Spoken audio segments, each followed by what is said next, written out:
Ladies and gentlemen, please welcome to the stage the First Lady of Utah, Mrs. Herbert.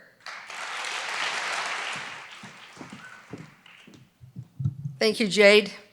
Well, this is a beautiful sight. It's incredible to look out there and see all of you out there, and it's been something we built on for 8 years now, and it's been incredible to see the growth and to see the people that are returned, that you come back every year, and all the new ones that are out there. Welcome, and I hope you enjoyed as much as the ones that have been here in the past. Our speakers this night are incredible. And so I'm going to keep mine short so we can give them more time. But they have some great information for you that I think, be sure and take copious notes. We've left pens on all the tables, and so you can actually take some notes. And also, all these will be recorded.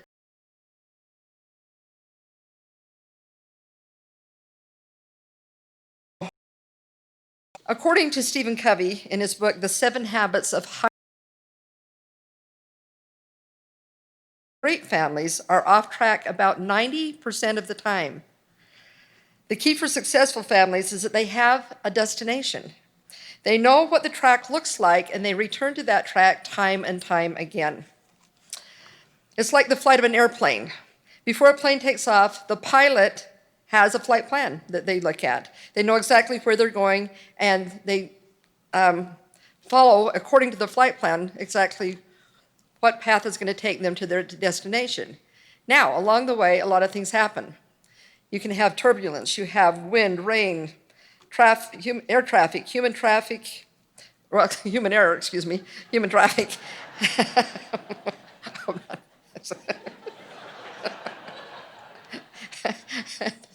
Okay, I'll get it together here. And other factors that can affect.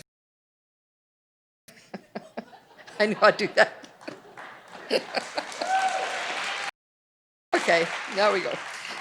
Anyway, it takes the plane and it moves it slightly in different directions, and so it's up and down and over and out, but somehow it makes it matter.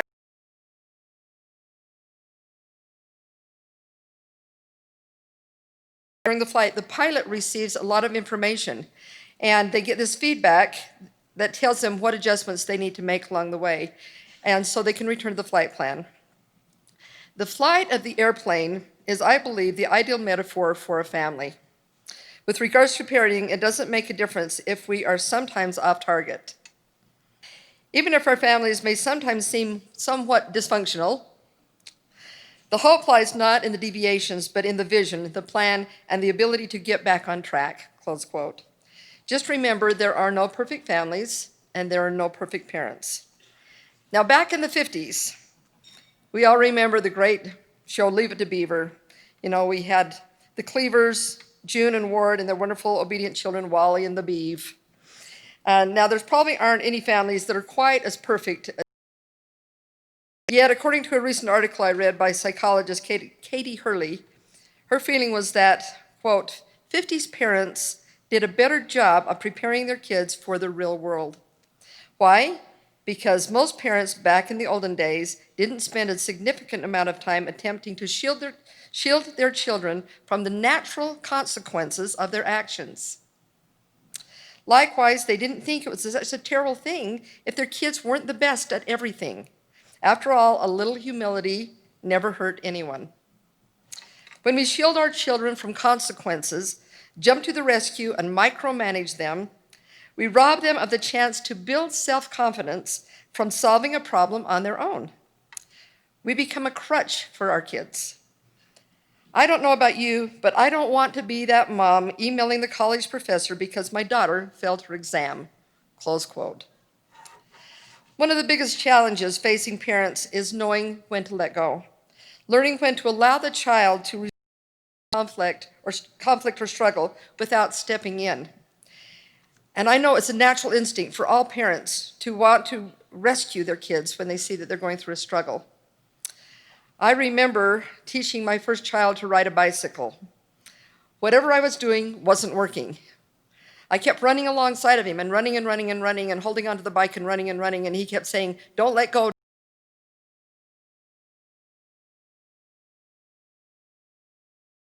He would never be able to learn to balance the bike on his own. I was so afraid of letting go because I was afraid he would fall and get hurt.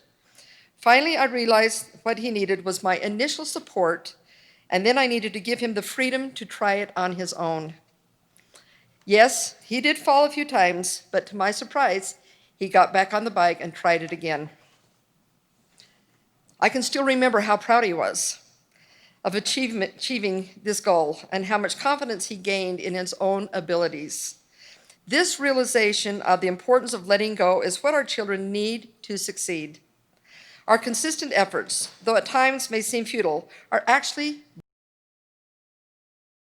a pathway for children to follow, to learn self-confidence, and to eventually arrive at their destination. Parenting does take a lot of patience, and sometimes it may take years to see the results of our efforts. Much like the story of the bamboo tree. Like any plant, growth of the Chinese bamboo tree requires nurturing, water, fertile soil, and sunshine. In the first year, we see no visible sign of growth at all. In the second year, again, no visible sign of anything happening. Nothing. Our patience is tested. But then finally, in the fifth year, behold, a miracle.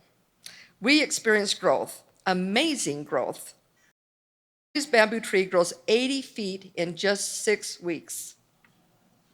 Now, you may think that the Chinese bamboo tree had maybe laid dormant for all that time and for the 4 years and just grew exponentially in the fifth year, when actually, unseen by the human eyes, the little tree was growing underground, developing a root system, strong enough to support its potential for outward growth in the fifth year. Tree not developed a strong unseen foundation, it could not have sustained its life as it grew. The same principle is true for all of us. As parents, we patiently work towards worthwhile dreams and goals for our children, helping them build strong character while overcoming adversity and challenge. All the while, the child is growing a strong internal foundation that will eventually give them the ability to handle success, become resilient, and start dreaming of their own dreams in the future. But as with the bamboo tree, we must have to wait a while to see any significant growth. According to the author, Dennis West, the two best things we can give our kids are roots and wings. If I could give you just two things, one would be roots, the other wings. Roots not to tie you to the ground, but to guide you to where your fulfillment is found. The nourishing start, the firm foundation, the source of your inner determination. Wings to soar over obstacles, wings to fly free. Wings to glide to the heights of the best you can be. And when obstacles loom, from your roots grow a hand, providing a strong, sturdy, safe place to land. I choose these two things for the gifts that are best. For the roots and with wings, you'll find all the rest.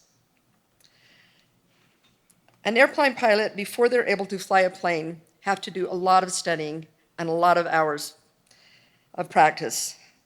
And it's so much the same in parenting. Our speakers this evening are here to help give you some of those basic parenting skills and vital information to help you develop a flight plan and instruction on how to raise responsible, resilient kids who will learn to navigate their own way through the turbulence of life. Kids that have roots they need to stay grounded and know where home is, and the wings to carry them to wherever they want to go and take flight and exercise what's been taught them. Thank you again for coming tonight. I'm so glad you're here. And just remember, when parents lead, kids succeed. Thank you.